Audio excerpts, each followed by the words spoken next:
Come along to our cabin in the wild, 'cause we're in for some good fishing. Feeling easy, feeling free. Yes, we're in for some good fishing, Canada. Come on, leave your worries far behind where they belong, 'cause we're in for some good fishing. Yeah, they just bite naturally. Yes, we're in for some good fishing, Canada. Yeah, baby. Well, hello. Well, hello. I love that song, man.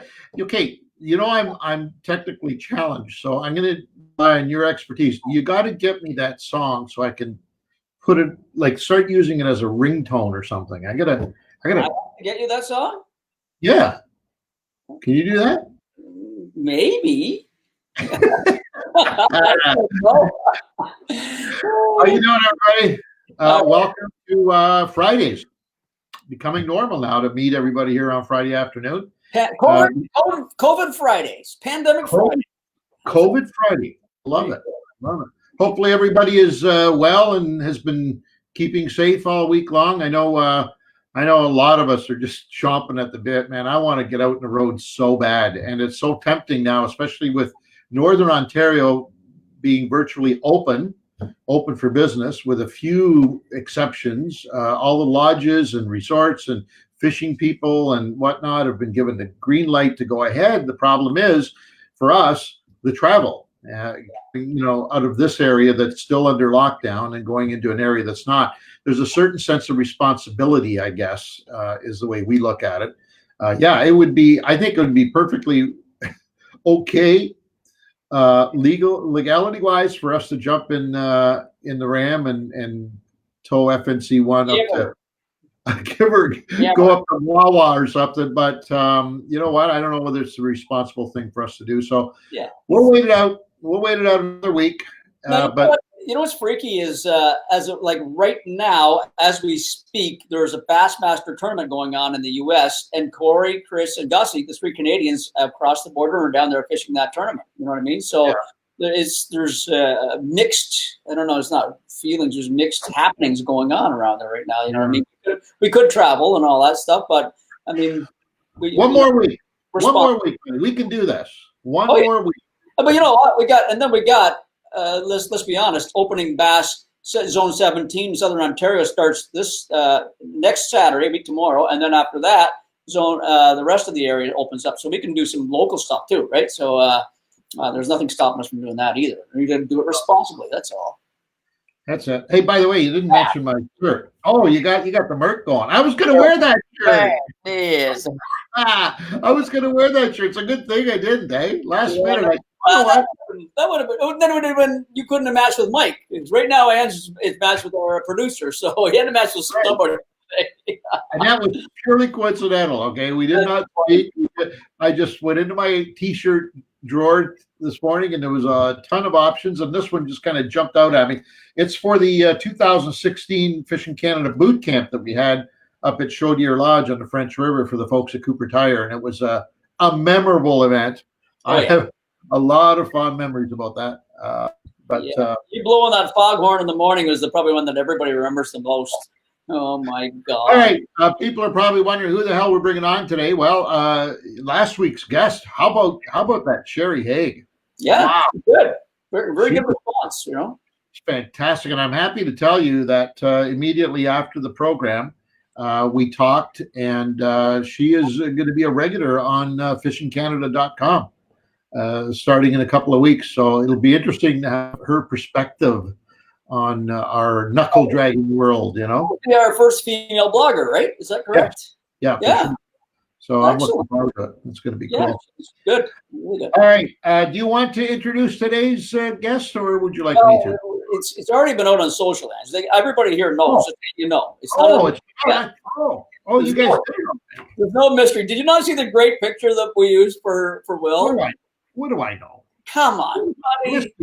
Get those off the ground. I'm like a mushroom around here. Yeah, you certainly are, old fungus face. Okay? I'm fed crap and I'm left in the dark at the best of times. So, anyways, Will was kind enough, the first person that we've had on this program, by the way, who has actually sent their own paperwork in. okay, which is right there. Okay. Will's bio. And so Will took the time and trouble to actually help us for a change, not like the other guests. Okay, we had to do all the work. In Will's case, there's more work here than I'll ever be able to get to. Quite simply, he's a very good friend of ours. We met years ago, and Will's going to talk about this, at an event that Peter and I hosted called The Last Call in North Bay, Ontario. And Will was one of the contestants. And he has since gone on to an incredible career in fishing, and in particular the outdoors. I will mention right off the bat that Will, there's the last call. Cool. Brings back memories, eh? Oh my God, that was the opening day of the last call. Yeah. Will's gone on to do great things in the industry. He still holds down his job with the MNRF. He has been there since he was a little child. He says he's been there since he was in diapers. But he's an accomplished writer, an incredible person for the game of fishing, an incredible spokesperson for the outdoors, period. He writes columns for Outdoor Canada magazine, Ontario Out of Doors, Real Fishing. He's written for several American companies as well, Bassmaster magazine, In Fisherman, Bass Times. It just goes on and on and on. He is also a fellow member of the Canadian Fishing Hall of Fame, which is very cool. Nice. I remember the day he was honored with that great accomplishment. We were there. Yes, sir, we were. He is also with the Aurora Bassmasters, which is an incredible little organization. I say little because, like any group and whatever the groups are, there's always a small part of them, the volunteers, because they're all volunteers. There's a small group that work for the other 95% that don't do the work. So that's why I say small. It's quite an organization called Aurora Bassmaster. He's been on our Outdoor Journal radio program 100 times, probably one of the most regular guests that we have on the show, not just because of his knowledge of fishing, not just because of his tremendous background in the outdoors, but just a wonderful man, a great personality. Let's bring him on now. Welcome, Wil Wegman, to the program. And hi, Pete. Hey, buddy, how are you? I'm doing good. Everything all considered, we're hanging in there and making the best of these crazy times. Oh, it's total insanity right now. I know. Could there be a worse industry to be involved in than the outdoors during a pandemic? I know, and just when the best part of the season is upon us, and there's nothing we want more than to get outside, bring our friends fishing, go visit places, and just have free reign to enjoy the beautiful outdoors sure. that we have here in Ontario. So in your intro, I mentioned that you are an active employee of the Ministry of Natural Resources and Forestry, and I mentioned that you were there since the beginning. How long have you been there? How long have you been working? Going on about 32 years. Yeah. Wow. You were just a baby. Yeah. Without getting into detail about that, do you think that because aside from Gord Pizer out of Kenora, who was also with the MNR, was it a natural kind of career path for you to follow because you were already involved in working hands-on, boots on the ground MNR kind of work, to writing and sharing stories about the outdoors and fishing? That's an interesting question, because I actually got into the writing as a freelancer before I even worked for MNR.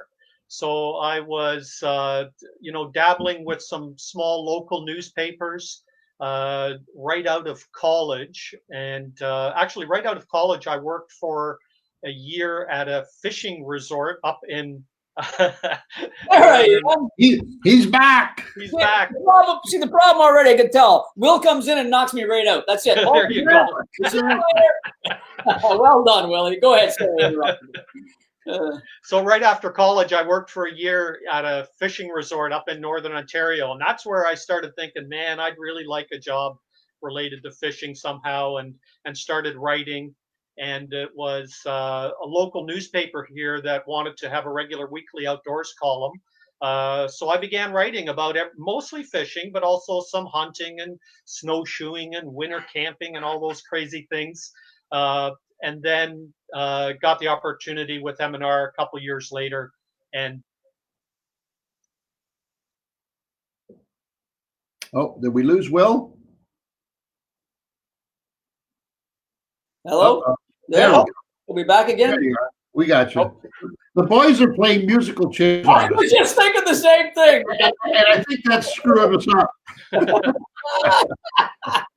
They're trying to get you in the middle, Will. That's what they're trying to do. oh, wherever. And, You, and Mike, you can just go ahead and do it, buddy. We have no problem with it. Sandwich between two legends. exactly. There you go. Just to let the audience as well know about Will is that when Ange did all the great introduction with his bio, Will is very active physically in taking on projects. So in the Aurora Bassmasters, for instance, he does if it's a cleanup in an area, if there's something to do with the swamp with purple loosestripe, getting rid of it. If there's a bass tournament going on, like the Lake Simcoe Bass Tournament in the fall, and Will's in there tagging fish, so he's very active at taking a part, and taking a role on a voluntary level of doing that. So just to let everybody know that he's not just an M&R guy, he's not just a fishing guy, he's very, very active physically and wants to get stuff done and learn about, et cetera, for everybody else too. So Yeah, thanks, Pete. I think it, the passion to do that kind of stuff is just in me. I think we all get to the stages in our fishing development where we want to give something back. And I think I've realized for quite a few years now that, habitat restoration projects and research and a lot of work can be done through volunteers. And the Aurora Bassmasters, I've been the conservation director for them since '95, and it's a volunteer position where we, round up the troops and, like you said, work on invasive species removal or a roadside cleanup. For 5 years, we spearheaded the Lake Simcoe bass tagging research project at tournaments across Lake Simcoe, where we tagged fish to try to understand where the movements were. And interestingly enough, we wanted to try to get some data on fizzing bass, whether it was actually productive in long-term survival. Before that, anglers thought it was, and there was anecdotal evidence. But through this tournament research project by tagging fish, we found that the recaptured fish that were previously previously fizzed and were tagged were actually fizzed fish. So 2, 3, 4 years down the road, these same fish that were tagged and fizzed are still alive and doing fine in Lake Simcoe. you know what? That was a big step to verifying that this fizzing thing, if it's done properly, can really increase long-term survival. Explain that, Will. Explain that to the audience listening right now. For those, they might not know what fizzing actually is. So give a quick recap of what you do there, why, and how it works. Sure.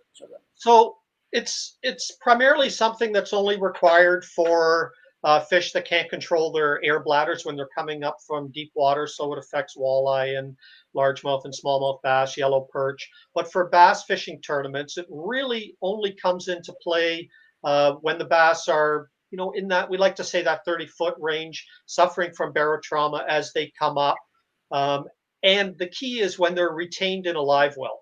So a recreational angler, we're out just fun fishing. We catch a bass, say in October, it's 30 feet down. We release it immediately. That fish is going to swim back down and be okay. The issue comes when we put it in a live well and retain it in there for a while. Then the decompression sets in and the air bladder protrudes, and you can see a little bit of a bloated stomach on the fish. That's when you get a hypodermic needle, 18 gauge, and insert it into the air bladder in a special side portion of the bass to relieve the pressure, so that it can deflate and go and swim back down.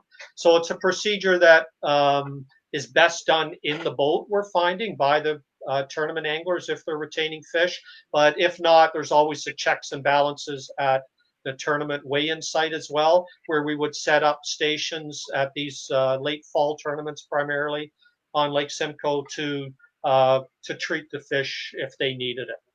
So, are you saying that if the fish is released immediately, that it does not require fizzing? If you caught a smallmouth at 40 feet and brought it up quickly, it does not require treatment at all? Yeah, that's the thing. You don't want to bring it up too quickly either. And I think there probably are benchmarks in terms of like 40 feet might be getting a little bit much, but 30 seems to be the cutoff as well. And sometimes it's even less. It depends how much stress that fish is in. So I don't want to have a blanket statement where, no fish that's released immediately is ever going to suffer barotrauma.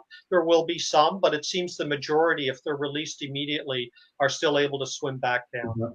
Correct me if I'm wrong, but is this not the first documented study on this? Because I haven't heard anybody else doing this kind of work. Yeah, it was. So that was between 2006 and 2010 that this research project was done, spearheaded, like I said, by the Bassmasters.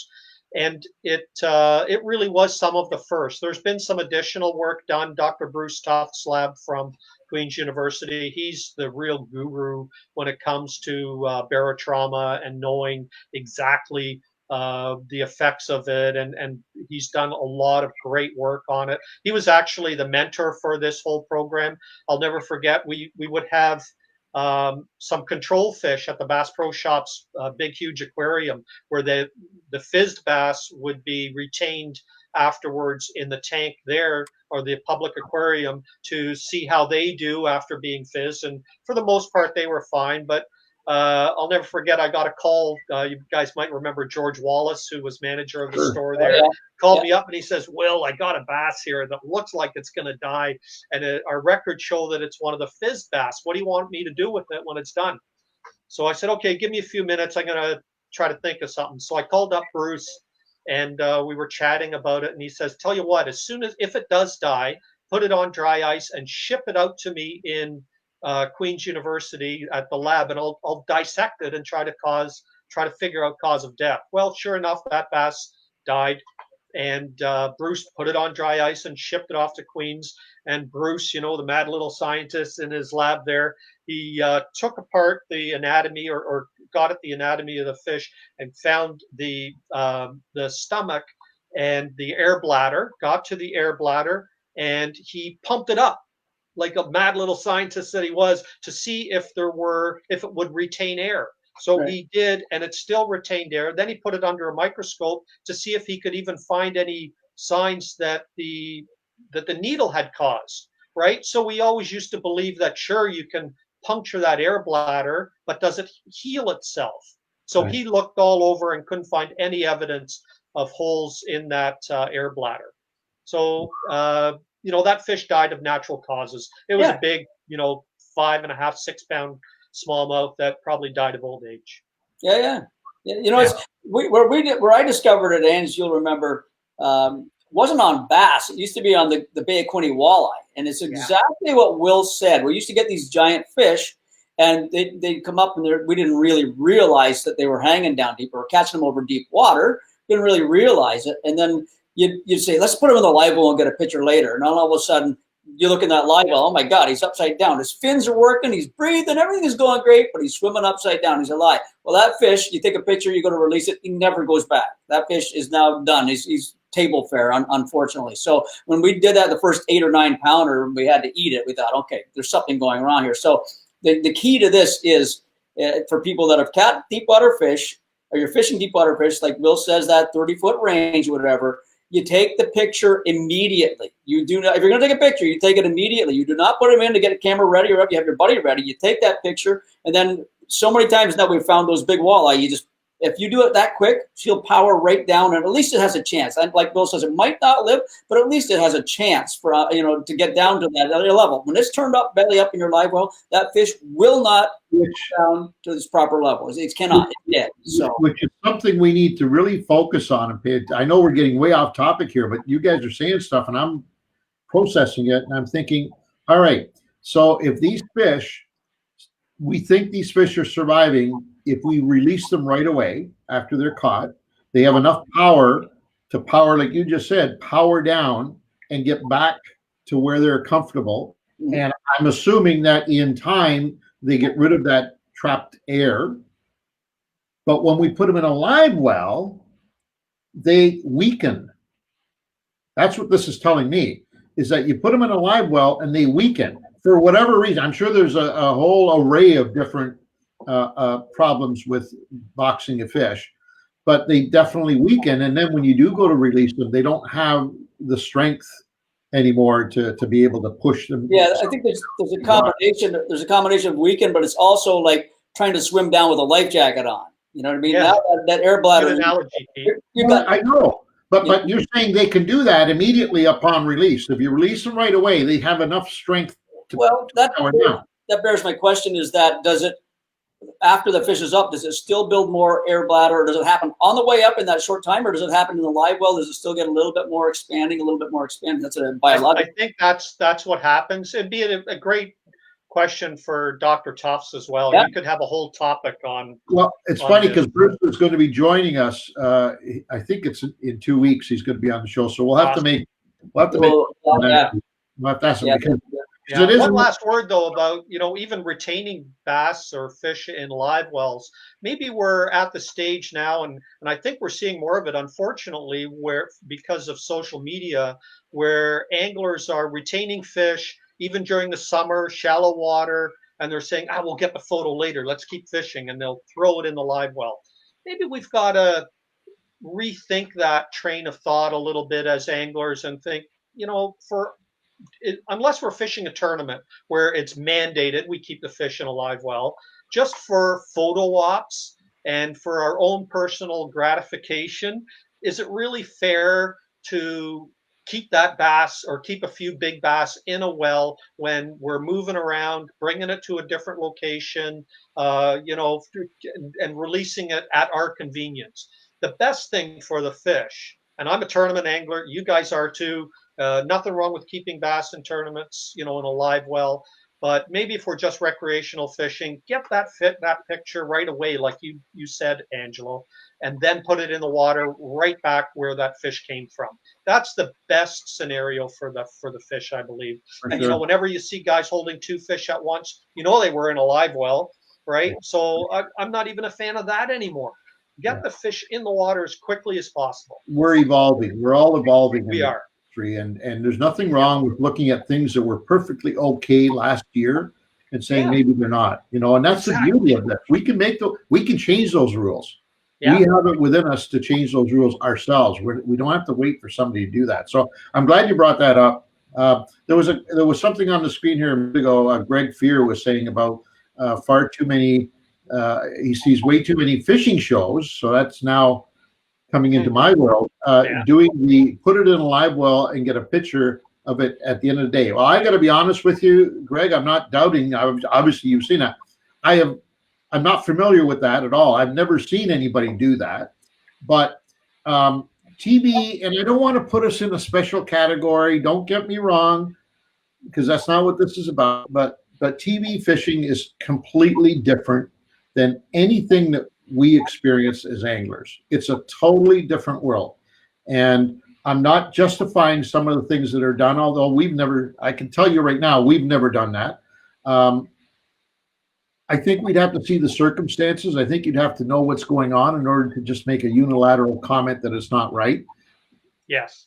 Maybe at that particular point in time, there was a need, there was a problem that the viewer was not aware of, and it called for it. But I know all the guys in the business. Pete and I, we grew up with them, and I'd say for the most part,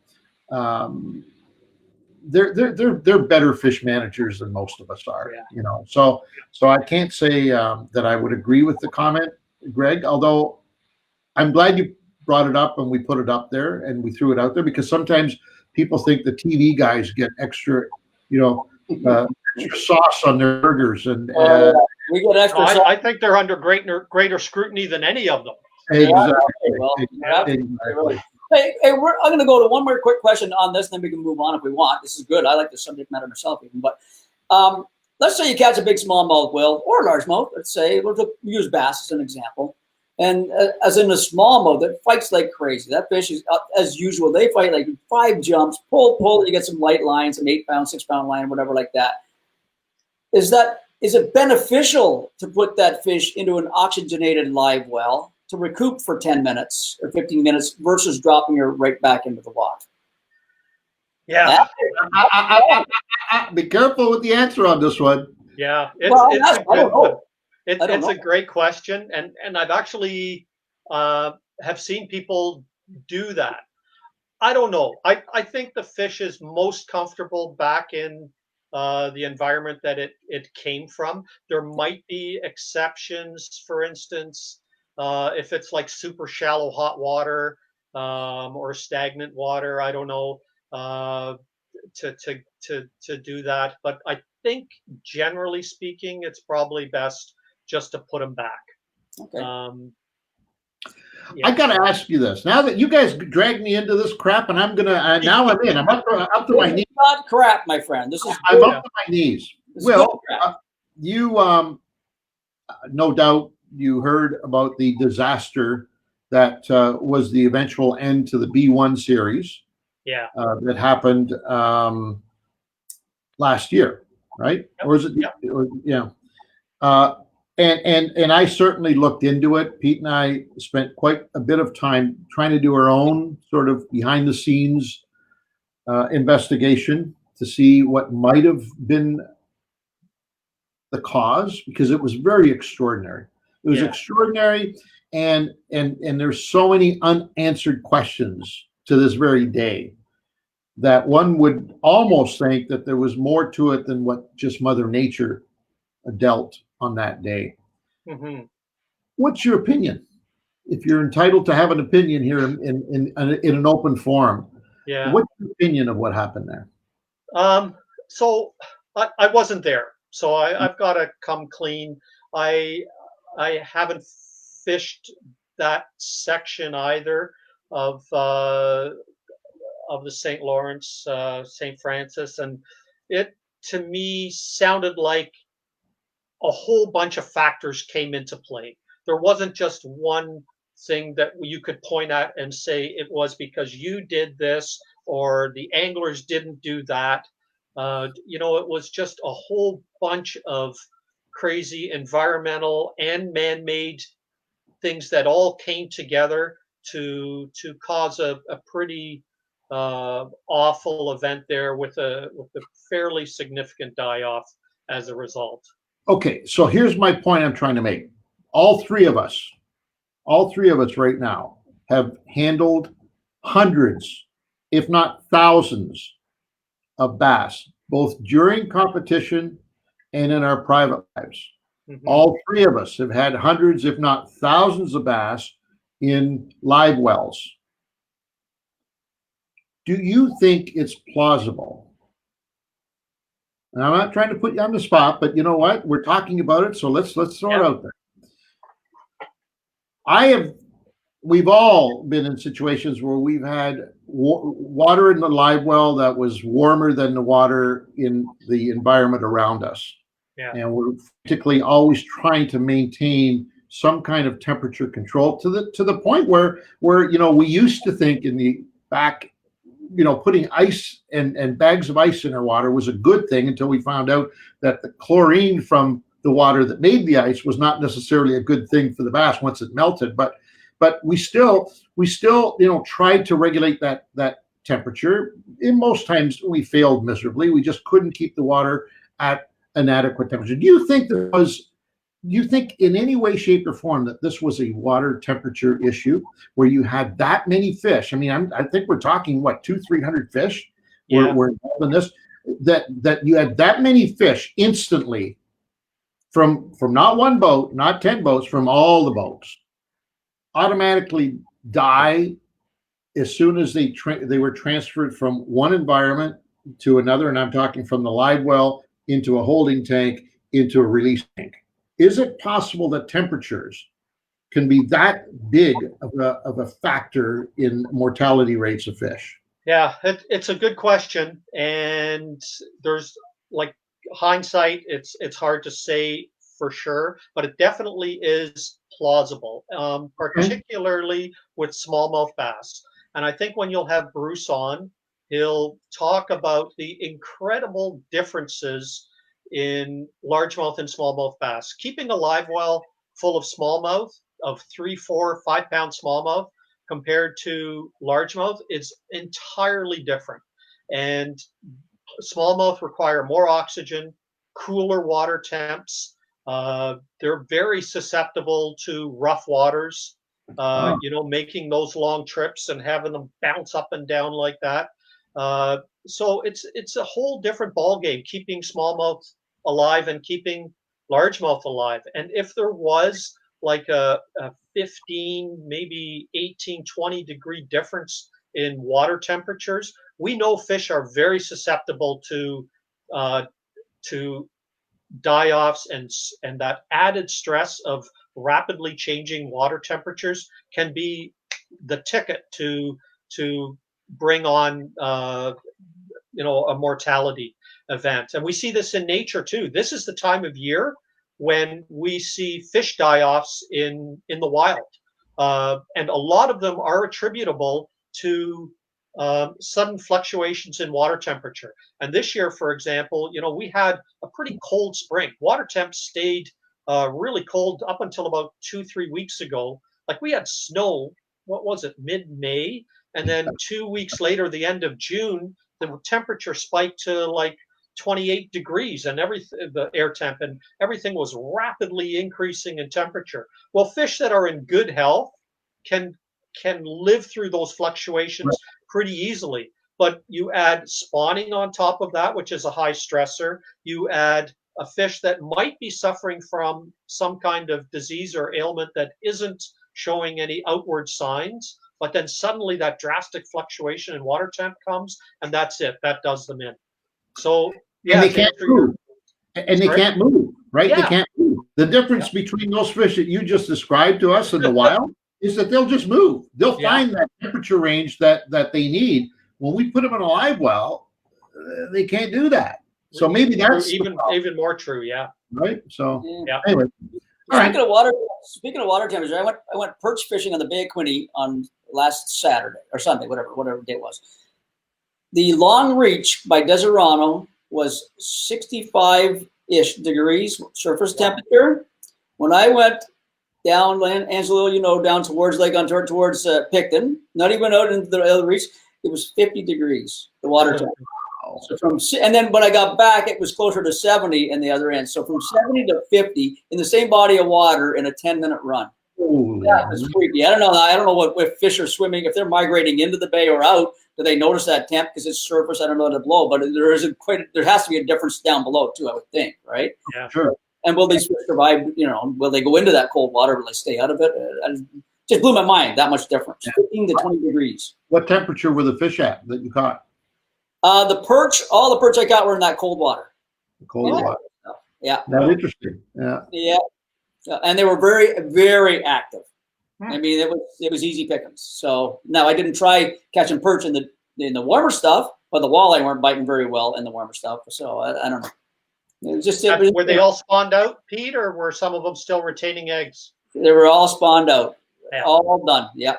Yeah. So we were out in like 12, 15 feet of water, ish, not near their spawning stuff. So, cool. But anyway, a good feed of perch, I'll tell you that. Yeah. I love them.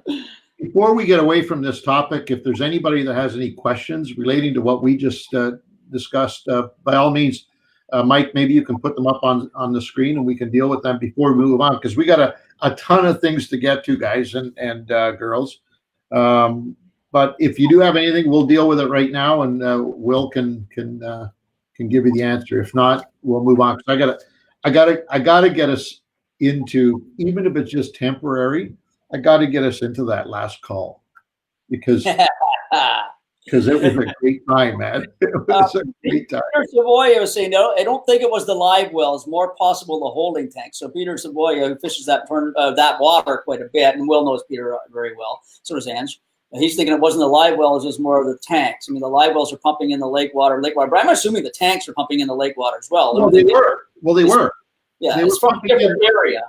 now the complaint is they were pumping in water from that lagoon, Right. which was First extremely rain. warm. It was extremely warm. But my point is that the fish came from live wells, and God only knows how long some of them had been in those live wells.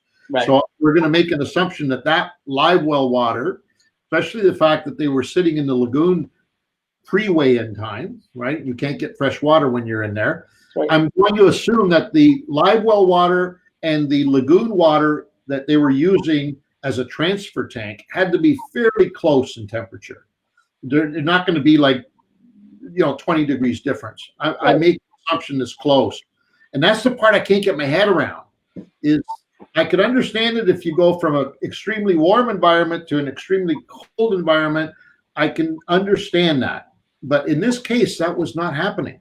Yeah.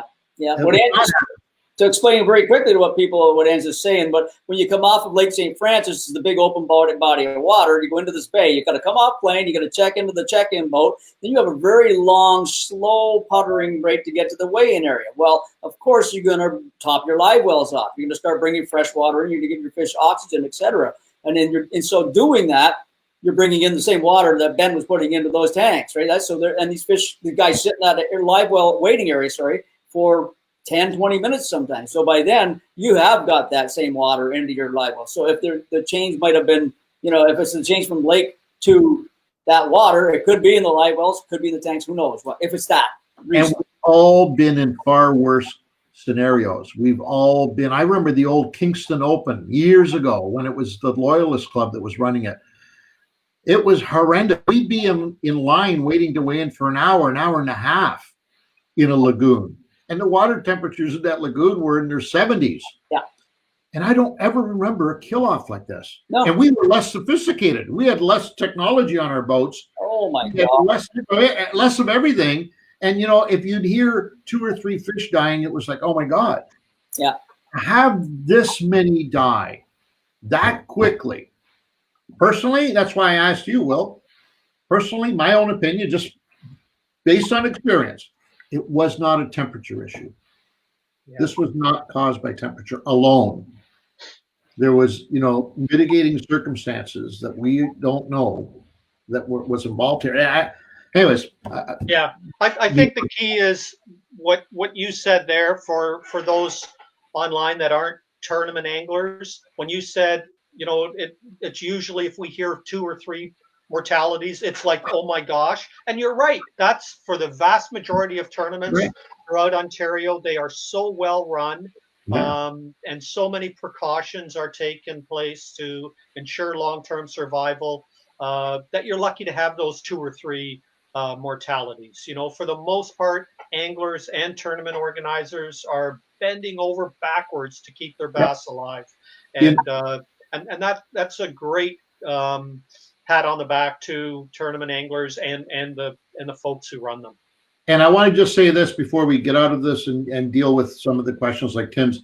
In all the years that Peter and I fished B1, and we were there right from the beginning, we've had 1 dead fish.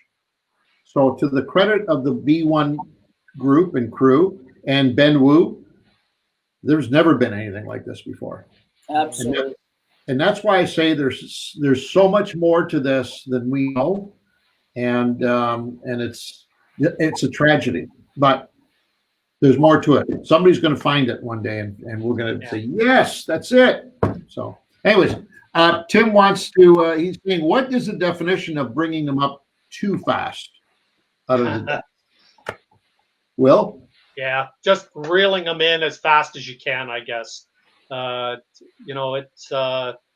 It's subjective right now. I don't know if there's really been any studies looking at exactly the rate of retrieve in order for bass to equilibrate as he's coming up. So yeah, it's tough to say. I don't know if we really know the answer to that yet, but it's, a normal rate of retrieve, allowing that fish to, tire itself out a little bit instead of cranking it super fast.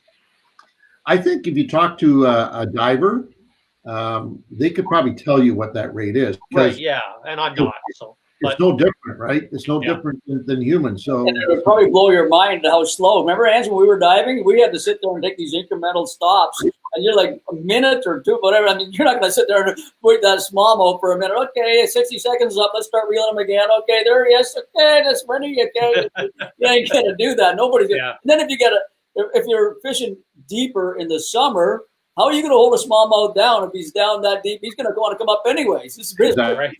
boom to the surface, right? Yeah, So that's what they want to do. you know, so the walleye is a great example because those big walleye, we used to catch them jigging in 30 plus feet of water, and you can bring them up slowly. We got into that habit of just reeling them in really slowly, and all they're going to do is pull down, but not going to come up fast, right? So, but a smallmouth on the tear, look out. You're not going to stop that fish from coming up.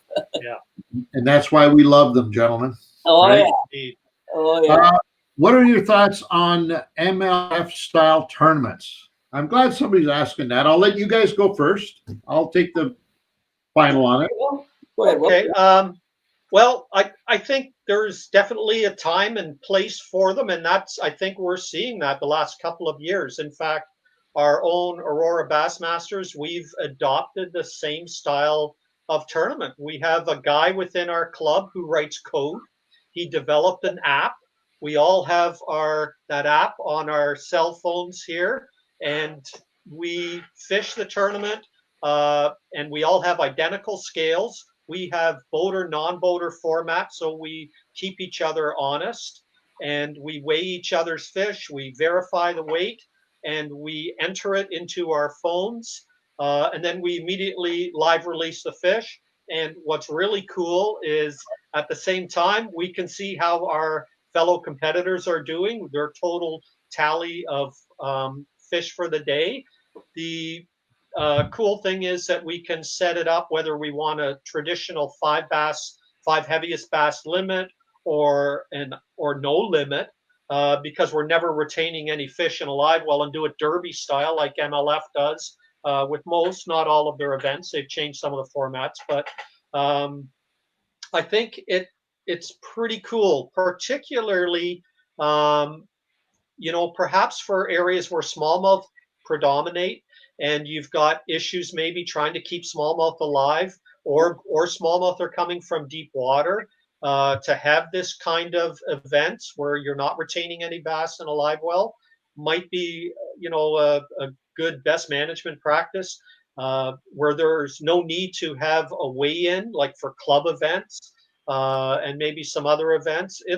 It's pretty cool not to have to stand around for a weigh-in for 2 hours afterwards, and right after the tournament, you know who's won. So it definitely has its advantages. Yeah. I'll go next, Dan, because you said that. I like it for a couple of reasons. Number one, I like it because it's different. So you still got BASS doing the thing, and then you still got FLW doing their thing. So you've got the different types of events already, the standards out there. I do like that. And I do like the fact that it's really good television aspect. It's really made for TV or internet or something, like what Ange and I live in the world of TV. So when they first brought it in, now the other companies are getting better at putting onboard cameras and all that. But if you want to talk about just a live event sort of thing, the feel of it, I love that. The fact about and then what Will also said is that when you start accumulating these numbers, they've changed it so that the 1 pounders now don't get anything. Now sometimes you have to get a 2 pound or bigger fish. So these smaller ones, they're getting them. Oh no, it's no good. You know what I mean? They're adding that element of excitement there. You got to get a bigger one. And the thing I really like the most about it, and maybe some people don't like, is you get penalized. So if you handle that fish wrong, if the fish hits the carpet, you sit down for a minute or 2 minutes, whatever it is, you get penalized. If you release that fish off, you get penalized. So they've got some nice rules, and these rules are for the fish. They're not for the guys. Ultimately, you drop them on the carpet, you got to be careful not to drop them on the carpet, because that's not good for a fish. If you throw them back and you fire them back like that, you know what they're saying? Treat our fish respectfully, and they're showing the audience that. So I like that concept. I'd like to keep. I mean, I love the way Bass does it too, and regular FLW. I like it all. So, but I do like that style. Yeah, I'm caught in the vortex here. I'm very much a traditionalist, as most of you know. I love the camaraderie of after post event, talking to your buddies and the competitors on how it went and what did you do and how did watching the, if you had a particularly bad, event, watching people who figured it out, watching them get their accolades and up on stage and in front of the cameras. And like, to me, that's exciting. That's the showmanship part of fishing that I really enjoyed. Having said that, I'm also a TV guy. I'm a broadcaster, and there's nothing better than live fishing events. To me, that's been the biggest lack in tournament fishing since the beginning of time. Yeah. Is that once the competitors blast off, once they're gone in the morning, the audience is left out to lunch. See you later. Until weigh-in. So there was always a missing link in true fishing broadcast. Well, that's gone completely. Although some may argue, yeah, you fixed the in-between part, but now you're missing the big finale, the big stage, the big crowd, the applause, the cheers, the suspense, the excitement of having first and second place up on the stage, and that last fish being put to the sky. I mean, to me, that's just mind-blowing, the excitement. So that part's gone. But from a broadcast standpoint, and most importantly, from the fisher's standpoint, I love it. I think they've finally figured it out, and I think it's going to spawn more and more events where it's low impact on fish. And I think that's what we have to do moving forward. There's going to be in the months and years ahead, and I dare say, especially after this pandemic scare that we've all been put under, I think people are going to change the way they look at things in the future. Mm-hmm. And I know that there's going to be a lot of pushback on tournament fishing, I think, down the road. And MLF has got it figured out. I think it's going to be. I think they're all going to do it. I'm tickled pink that you guys are doing it. I didn't know that. That's awesome. Oh, as a club, yeah. That's the one thing that we have retained, and just speaking to your other point, Angelo, one thing that our club has done since day one, so since 1995 when we formed, is that the top three placed finishers, that's how far we pay out, they have to stand in front of the rest of the club and say how they caught their fish, what kind of baits they used, what depth they were fishing to retrieve, the type of structure. They don't have to give location, obviously, but just to teach, because we're boater, non-boater, and we're a teaching type club. We want to be sure that we're not keeping all this information to ourselves, that we're sharing, that we truly have a desire to help others. And the successful anglers are the perfect conduit to do that and to show what works and what doesn't. That's great. Awesome. I think Mike, you don't have to take them down because we don't answer them right away. We're just in the middle of something else. But the first one you had up there about the lakes, I think it's Lee Hartwell says, what can we do to conserve the fisheries in the Great Lakes when everybody seems to be keeping them these days? Well, I find that a bit of a strange question, but obviously there's things that we don't know. I didn't think that many people were keeping fish on the Great Lakes anymore, but obviously, what do you think of that, Will? Yeah, I'm not sure either. I think that, and why we're focusing on the Great Lakes as opposed to other lakes, I'm not sure either. Yeah. I think that maybe in some places, if we're talking bass, that in some areas of the province, we may be seeing an increase in harvest, where for a couple of decades, the catch and release philosophy that tournament anglers have portrayed as ambassadors to recreational anglers, it really has worn through or gone through the entire bass fishing community, where, we're all on board how important it is to live release bass. And if we're going to keep any, then the responsible thing to do is to keep the small, like 12 inchers, always let the big ones go. I think up until very recently, and still as a broad statement, I think that's where the bass community is.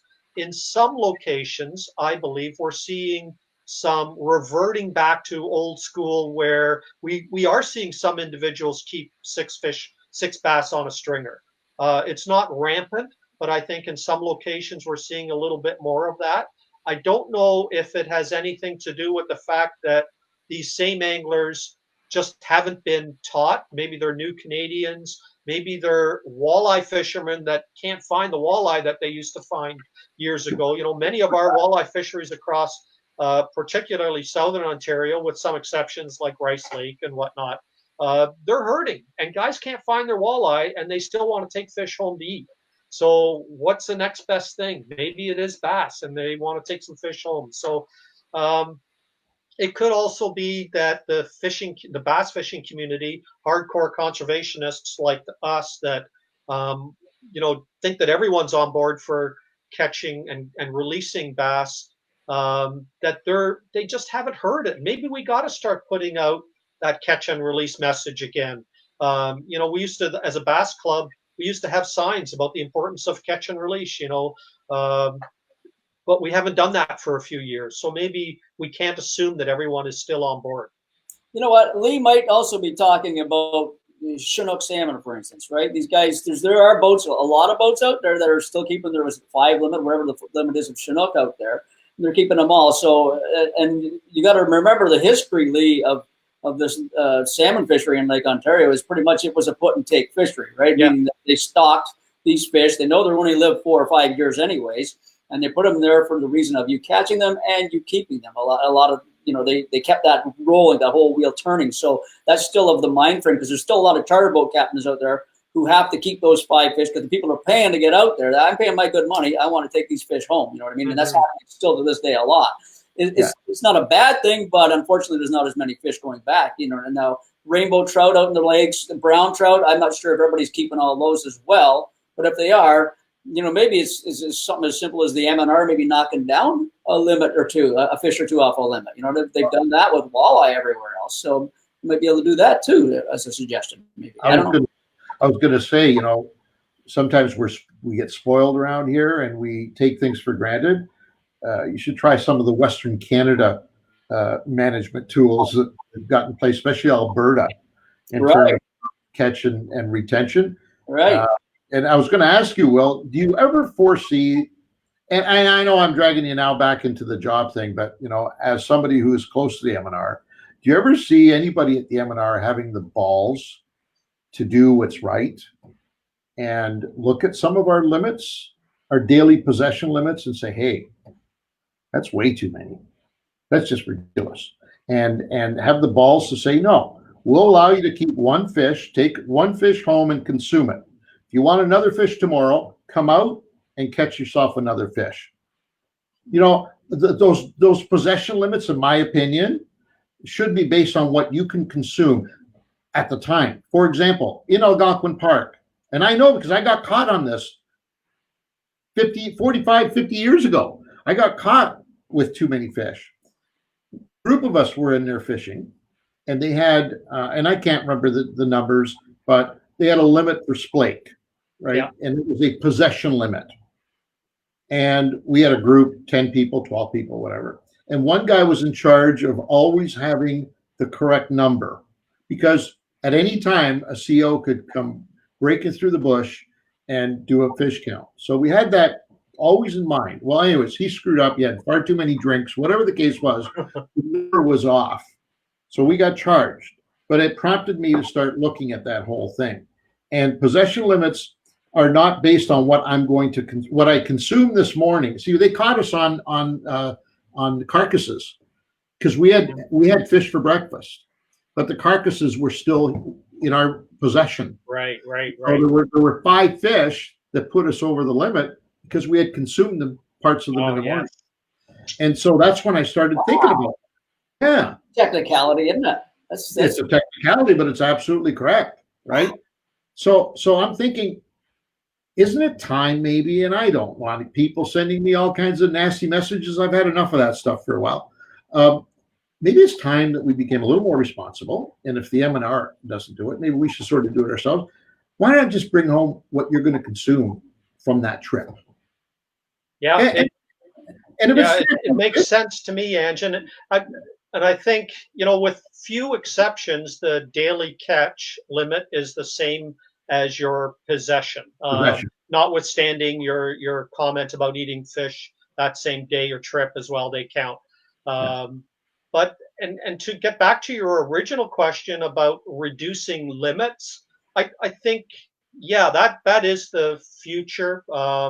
Perhaps management tools that M&R has at their disposal to more properly manage fisheries. You know, some people say, for instance, having a 50 daily and a 100 possession, one of the few exceptions where the daily possession and the total possession are different.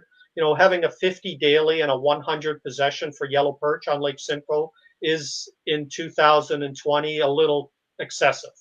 Exactly. So perhaps that's something that can be looked at the future. But to give an example of where where M&R did reduce limits, the Cisco, for instance, or freshwater or lake herring in Lake Simcoe, they were almost extirpated from the lake a couple of decades ago. The only fish that people were catching were big Cisco, like 2, 3, and I remember catching one before the M&R closed the season that was almost 4 pounds, but no little Cisco to be found anywhere.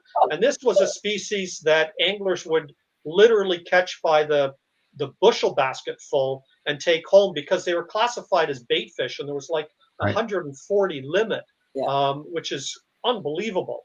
Well, jump ahead a few decades, no one's catching any Cisco whatsoever. The M&R decides first with a 6 fish limit, and then or a 5 fish, and then a complete ban on any harvest whatsoever. They left that for about 10 years, and slowly but surely, not necessarily because of decreased harvest, but for a chance for the lake to have optimal spawning conditions, the Cisco started coming back, and their numbers were showing that there's natural reproduction going on and lots of small fish showing up in the surveys that M&R was doing. And, you know, jump ahead and verification that there were 3 and 4 different successful year classes, the ministry was able to reopen the Cisco fishery and allow anglers to once again catch and harvest Cisco. But you know what the limit is now? 2 fish, same as lake trout, same as whitefish. And you know what? They even brought in a season, and it never had a season before. So the season coincides with that of the other 2 cold water species, or the major cold water species, lake trout and whitefish. So the winter fishery is from January 1st to March 15th, and then the open water from second Saturday in May until September 30th. So it's all the same for lake trout, whitefish, and Cisco, placing a lot of value on Cisco that it never had before. And that's unfortunate too, because they had to do that because it went to such a decline, right? Yes. Because everybody was taking advantage of keeping this 120, whatever it was, like that. So that's the unfortunate thing of all of it. So, and like Lake Scugog right now for walleye, you can't even fish there anymore, right? You know what I mean? Right. I mean, it's we have to. We as anglers, not just us as these people in the media, et cetera, everybody's got to be their own liquor control board in the world of fish. For sure. You know what I mean? It's true. You know what, Pete? You hit upon it, because I think what people don't understand is that your maximum limit is just that. It's not, it doesn't need to be reaching that limit to say to yourself, yes, I had a successful day. You know, it doesn't have to be your ultimate goal to bring home a limit. Sure, we all like to catch as many fish as we want, but if everyone that went out fishing retained their maximum allowable limit, there wouldn't be much left of our popular fisheries. So we pioneered a saying in the mid 80s on the Fishing Canada show: catch your limit, but limit your catch. Yeah, I remember. Right? That was our slogan. And it was exactly to your point, right? We have a limit. You know what our rights are, right? We know what our rights are, but now just impose your own limits as to what you require, what you need. So I think in the future, that's going to be a sticking point. If we want to continue angling and have very few people trying to take it away from us, we can't give them reasons to. And I think as we move down the timeline, we're going to have to do it ourselves. We can't wait for M&R to make those decisions for us. There are a lot of people out there right now in the world of fishing that say, I'm allowed 100 perch, I'm taking 100 perch. Yeah. What That's do the you attitude we need to fix. That's pretty to fix. Yeah, I mean, there's three levels. There's poachers. There's people that just have to catch and keep and kill and eat everything, and then there's conservationists that will do the right thing, keep some to eat and throw a lot back, etc. So you got to get that mind frame out of there. Damn it, I'm Canadian. That's a Canadian limit. That's this and that and the other, and that's me, and I'm doing it. Fish the every entitlement. night. Yeah, the entitlement. So it's got to go. Anyways, enough of that. I want to do some fun stuff. Okay. The last call. Yes. First of all, I want to, and I've done this with probably, I'm going to say a dozen of the 50 competitors throughout the years. I've had an opportunity to talk to 10 or 12 of them. I ask them all the same question first. Relate to me the emotions and the feelings that you had when we first got together in North Bay with that big group of contestants, and then the 300 group of technicians and local politicians and local fans. And there's a picture of the last call, but there's the 50 contestants right there in front of you. For those of you, excuse me, who might not be familiar with it, we produced this one-of series. It was a 13-episode series called The Last Call. We did it in North Bay, Ontario. And we used the Canadore College as headquarters for the event. And so we housed all of the competitors in the dorm at Canadore College. We took over the whole college. And we used the dorm to house all of the contestants, and all of the technicians who worked on the program were all pushed into these tiny, very close, very personal spaces where you weren't allowed any privacy. And the whole intent of the event was to capture that and see what it led to, and see what relationships and what alliances would develop because you were all forced into these tight quarters. Even our watering hole, which was called the Hole in the Wall, I think, the campus bar, that was where I came at the end of the day. It was fantastic. But tell me, give me your I mean, I said it was fantastic. I shouldn't have tainted you with that. What did you come away with from that event? Well, it was fantastic. There was never anything remotely close to what you guys pulled off back then. Reality shows even were just sort of beginning. So you didn't even have a lot to compare it to, and say, we got to try to be like these guys or be like these guys. You were breaking ground. Yeah. And I'll never forget getting the invite by Big Brother Reno to try to get on the show, and he finally convinced me, and I was able to represent Mercury and get on there. And it was, like you said, just it was a big production. And then seeing, when Roland Martin came through as co-host and judge, and I'm going, oh my gosh, I was, paired with Roland as a press observer a couple of years earlier during one of the Bassmaster Superstar tournaments. So I got to know Roland through that. And in the States, he can't walk anywhere without being hounded for autographs, and he deserves every bit of recognition that he could get. So interestingly enough, as the last call wore on, the days wore on, we all had to sign a contract for a week to stay come hell or high water, whether we got kicked out or whether we lasted the whole 6 or 7 days, whatever it was. We all agreed to stay that length of time because it was a TV production, which was fine. And I think I lasted 2 or 3 days in. We had to have 1 day canceled, I remember, because Lake Nipissing can really become super, super rough. So for safety, we canceled 1 day. Another day, we moved on to Calendar Bay, a more protected area in the south end. And the tournament fellow competitor that I was with, I had a good limit, or just shy of a limit, and I needed one more, and it was getting close to the end of the day, and I had that fish on, a good 4-pounder from Nipissing, and that person went to net the fish, and it jabbed off of the line, and I go, I think I just kicked myself out of the last call. And sure enough, but the blessing for me personally was that for the remainder of that entire trip, Roland Martin, who was a judge later on in the day and co-hosted part of it with taping occurring at the end of the day. He had all morning and good part of the afternoon off. So him and I and a bunch of others would go fish Trout Lake nearby while everyone else was competing on Lake Nipissing. So that was that was a highlight for me to be able to fish with Roland all those days over in Trout Lake.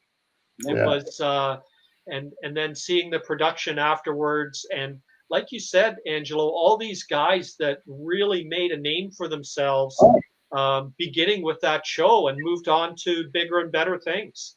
Yeah, it was certainly a highlight of my career, no doubt about it. But the excitement every night that I experienced, and I'm sure a lot of you did as well.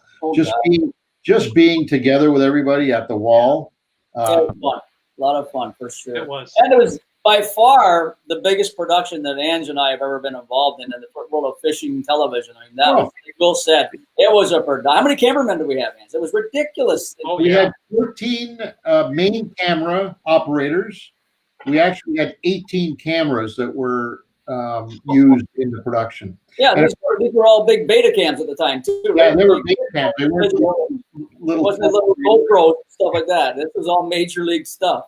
Now, just to bring it into perspective, Will, the only reality TV series that had aired at that point, and it was 2 years old or 3 years old, I'm sorry, 3 years old, was Survivor. Right. Because our actual host for the event was year 3 of Survivor, Nathan Zahn. Yes, I remember that. Oh, yeah, I forgot. Yeah. So it was 3 years old. Survivor was 3 years old. And Survivor, as we all know, was kind of the leading edge when it came to reality television. That was it, right? Yeah. These weren't actors. They were out there. They were put in a position. They had to survive it. And so our concept was kind of the same. We did copy that. There's no doubt about it. But we put it in the fishing world. And I think that was obviously the part that was so unique and so spectacular. And I'm so thrilled and proud of having been a part of it. And it's, like I said, for me personally, it's certainly one of the major highlights in my career. Yeah. And have relationships with most of you guys now. Do you remember a guy, last name was Cooper? Will? Vaguely. Jay Cooper? Okay. He just contacted me today. Oh, that name, I thought about it for years, right? He just contacted me today. He was one of the contestants in the last call. Steve Nedzwicki, Chris Hockley. I mean, the list goes on and on and on. Yeah. Everybody, you're right. Everybody used that as a stepping stone, a platform to make a career in the fishing industry. Yeah, and it was great. It was fantastic. Do you want to hear a weird story? Yeah, please. Okay, so as you know, I covered the Birmingham Bassmaster Classic for Outdoor Journal Radio and Outdoor Canada magazine this year.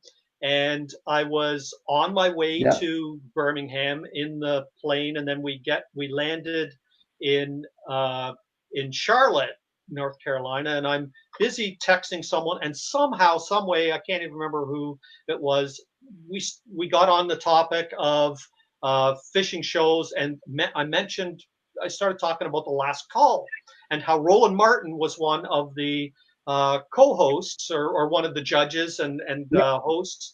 And so we're talking away and like that. And then we get on the plane, and we have to board after and walk over to another plane. And who do I walk up against? Roland Martin.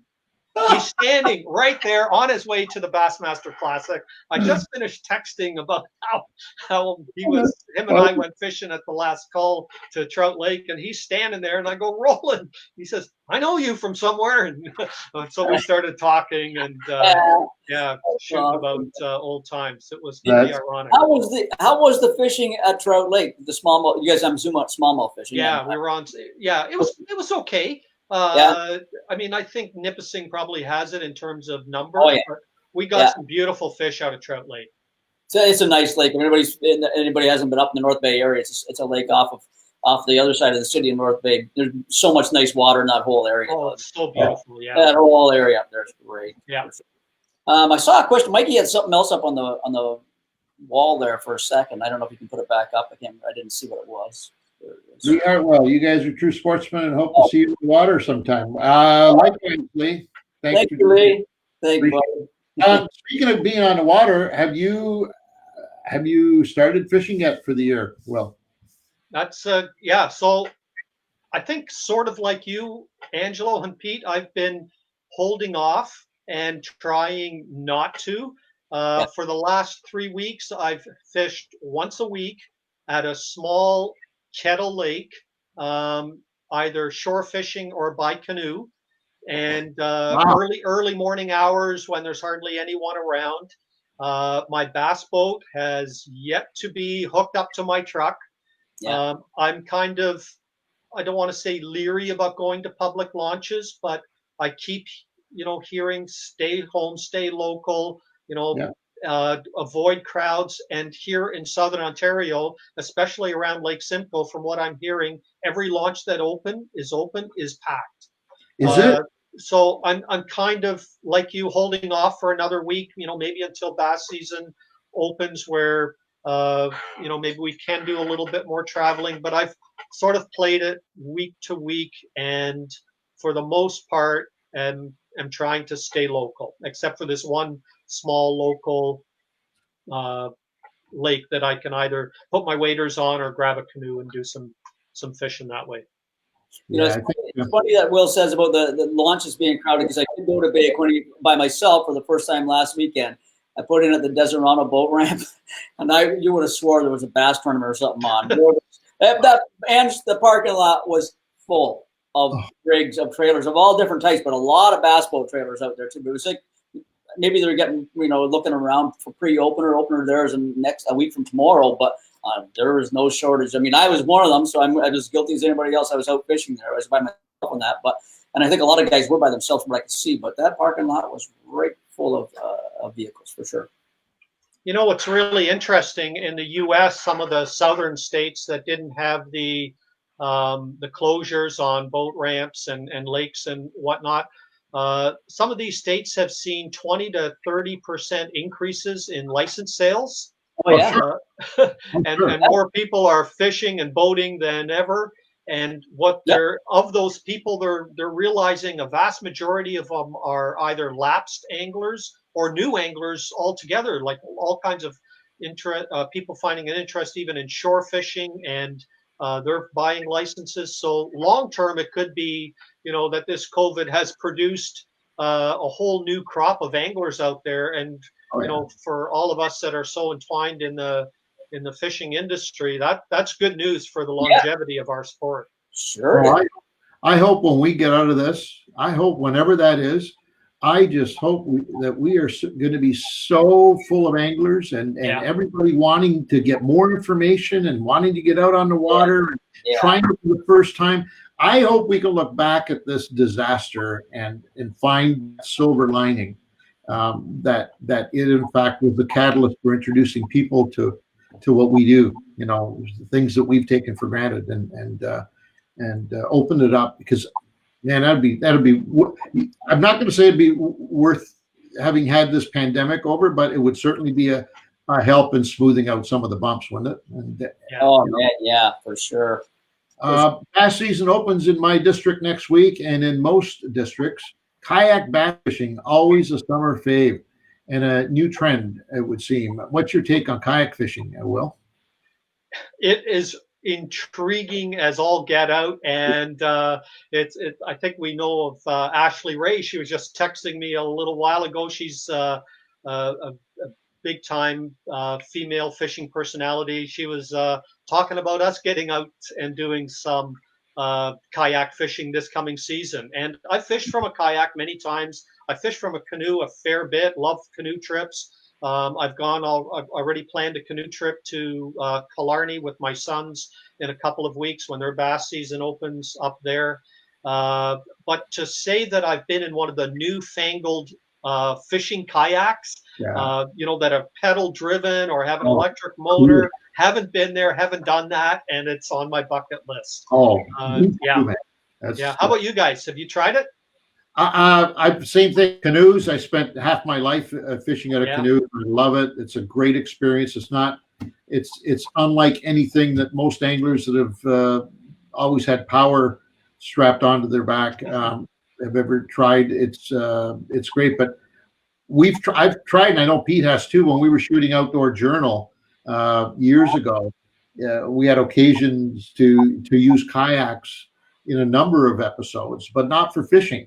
We never did it for fishing. So no, I've not done it, but I love the new fishing kayaks, like you just mentioned, pedals, electric motors, live wells. I mean, they got everything on it. Sonar, power poles. I mean, that's what I want to try. I want to try one of those fully blinked out rigs and take it bass fishing or something. I think it'd be so cool. Yeah, you know what? I mean, and when people are right off the bat, I know other people are going to say, you guys are spoiled. You guys want too much, but you got to remember we're anglers and we're used to having tools that work for us. So if you can have your feet paddling on a kayak versus having people doing this and grabbing the rod reel, that makes a difference. That your feet working, you touch that fish finder on there. You don't have the most fangled unit on there, but a little fish finder on that helps you out. These are nice little tools that would make that, to me, that's the way I would kayak. I agree with you two guys. I would go out and do that, and I bet you I would enjoy the hell out of it because I think it would be a lot of fun. Especially some of these little lakes that bass boat you can't put in. And exactly. Man. Exactly. Yeah. Speckled trout lake or something like that, you go back in, you know what I mean? So we all want to try it for sure. I can see that. There was a question up there I saw earlier on, Mike. Gentleman wanted to know about temperature and the effects that it has on eggs, fish eggs. If we could put that up, it'd be a great one for Will to deal with. I know, having had this discussion with Gord Pizer recently on the radio show, there is a study out that has kind of answered it. But go ahead, Will. Have a look. Yeah. So I'm not really sure if he means like while they're being retained and then what temperature triggers there are for releasing those eggs, but most species do have that trigger.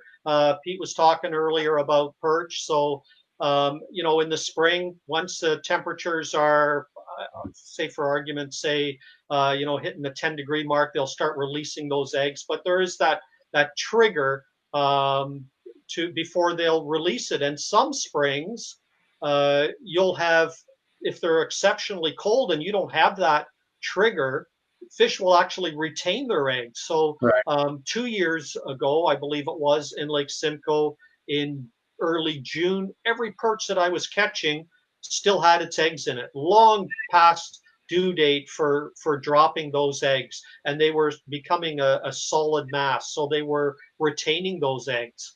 So the water temperatures never got to the point coinciding with the time frame where they could effectively release them. So they were, I think what Andy was talking about were eggs that were already in the bed on the reds, and will a temperature change affect their viability? And I'll jump in at this point. I had an interesting discussion with Gord Pizer on this recently, and he said that as little as 2 degrees Fahrenheit will do that. And citing smallmouth bass in particular. And if there's enough temperature drop in the early stages of the egg development, if there's enough temperature drop, the male will actually abandon the nest. Nature tells the male, okay, get back to where you belong because this ain't going to work. Right. And the eggs are just gone. Wow. So, Yeah.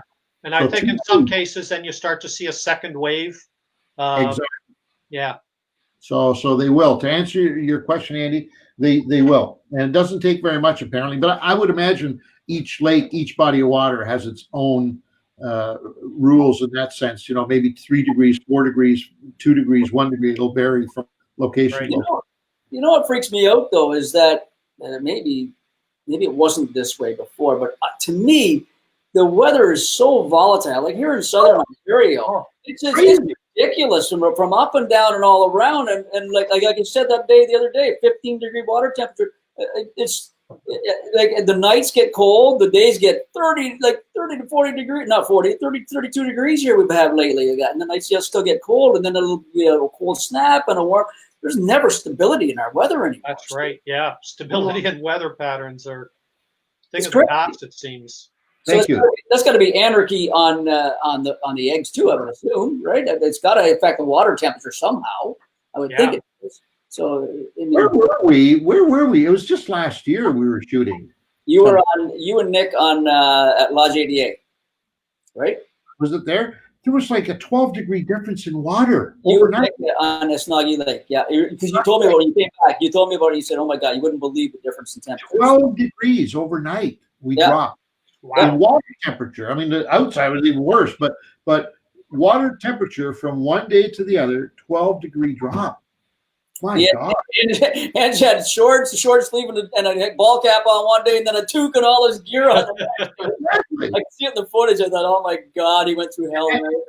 And obviously, you know, global warming or whatever people call it, whatever that is a byproduct that we're experiencing is this fluctuation in weather. I wrote a blog a while back on fishing cold fronts, and I had somebody reach out to me and said, you know, you make it sound like we're constantly, our temperatures are constantly changing, and it's like he made me sound like I was from another planet. And I answered him back. I said, I don't know where you live, but where I live, 3 or 4 days in a row anymore is an impossibility. 2 days at best before things change. Yeah. And I think the climate change term is more fitting because we're seeing more wind events. Like here, the last 3 days, it hasn't been under 50K. Like we've had incredible winds. Absolutely. And we're seeing more and more of that, like all season. You know, one of my pet peeves is that weather forecasters aren't routinely telling us what the wind speed is and the direction from where it's coming, because we have to log on to, you know, special sites to see that. Exactly. But it drives me nuts because the wind is the greatest influencer, primarily for fishermen, but also for a lot of people that enjoy the outdoors for a number of different activities. And fishing cold fronts, although I wrote the article without this in mind, I think fishing cold fronts is going to play a major role in all our fishing moving forward from this day on. What we thought and what we had learned and what our habits and behavior have been like for the last 2 decades are about to change. And I think it's all about understanding what's happening down there during those changes in weather. And we're not talking 12 degrees like I experienced last year. We're talking 5-6 degree variances from day to day. And if you don't understand what's happening to those fish and how they're reacting and how you need to change and react to it, you're not going to be catching fish. I'm telling you right now. Yep. So we need to adapt just like the fish are. Yeah, you have to. And it's going to change the way we think of fishing for sure. I got a little wind story that you two guys will appreciate for sure. Angelo for sure. And just again, that perch outing I was on last weekend, they called for 11K. The winds are supposed to drop down through the day. So 15 at first down to 11. Beautiful day, right? Especially on Bay of Quinte, got enough from it. Well, of course, somebody screwed up and lied and bullshitted me as usual. So when I got out towards the Lake Ontario, the wind shifted completely, started coming from Picton in, okay? And there was like 3 footers, but that wasn't the funny part. Andrew, you're going to love this. So I'm going around, and of course, now I'm cursing. I'm cursing everybody because I got to drive back in this. Oh, my God. And I stuffed one of those things, and I don't know if it's ever stuffed the wave, but the front end of the boat was boom in it, and it pierces the wave, and all of a sudden this wall of water hits me right in the face. I took one, buddy. I thought of Angelo. He would laugh at me right now if he saw what happened to me right now, because we've got so many in the past doing that. But I took a good one. The fish finder got knocked sideways, and I was like, I cursed him about 40 times, and I had to drive home with wet jeans on the whole drive home. Truck. I'm soaked because I had a raincoat on, but nothing else. So, my wind story. It's one thing when that happens in a bass tournament, you're rushing to get back to the weigh-in on time and kind of forgive yourself because you're in a hurry. But you're just fun fishing. Mike, what was the question just before? We'll come back to Chris's question. What was the one that was just up there before? So Ken Johnson says, I can't catch a walleye unless I can't feel my fingers. That's a good one. I like that, Ken. That's awesome. That's a good point. That's a great comment. That's a great comment. It does seem that, you know, most of those really good I mean, there are some exceptions, but most of those really good walleye days are generally either late in the season or under really adverse conditions. Yeah. Almost that's the triggering for walleye, right? Yeah. They like happens a low light lot. conditions. Yeah. Okay, we'll go around the table on this one. Chris Eden wants to know, we'll let you go first. Will, what was your very first boat? The first bass boat type deal was a Well, springbok. Give me both. Give me both. Your very, very, very, very, very first floating vessel, and then your first fishing boat. Okay, so the first boat, I guess, was a family boat. You know, my dad loved fishing as well.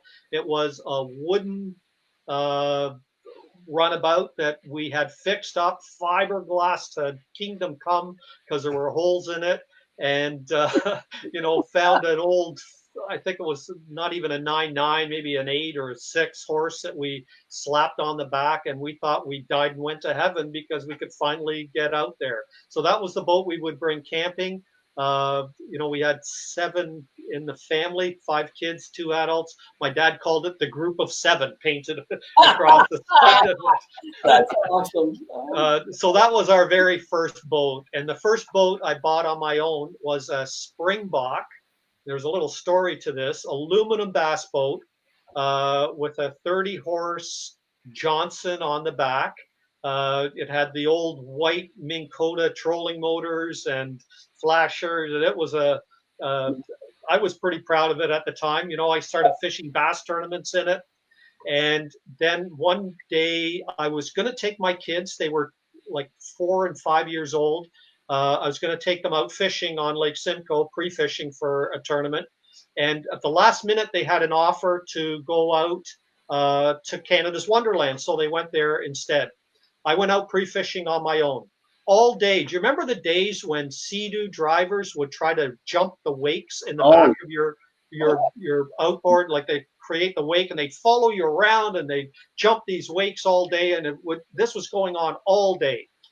Finally, I'm heading back into my boat launch, and I see a Sea-Doo coming at me, and I'm going, here we go again, you know, trying to jump the wake and get as close to my outboard as crazy. So I'm going, holy geez, he's getting awful close, and the two of us are coming together, and I'm going, I better maintain course, like he can't not see me. And the next thing I know, before I knew it, he hits the side of my springbok where the kids would have been sitting, jumps up over top of my entire boat and lands on the other side. And I can just see him whizzing in front of my face with his entire Sea-Doo. And he lands there, and the thing dies down, and I'm cursing and carrying on, and I'm going, what the heck is the matter with you? And then he looks up and he says, my daddy's going to kill me. And I go, how old are you, son? And he says, 9. Oh, my 9-year-old kid on a Sea-Doo that his parents lent him. They rented it from a local marina. The marina operator at that time, this was pre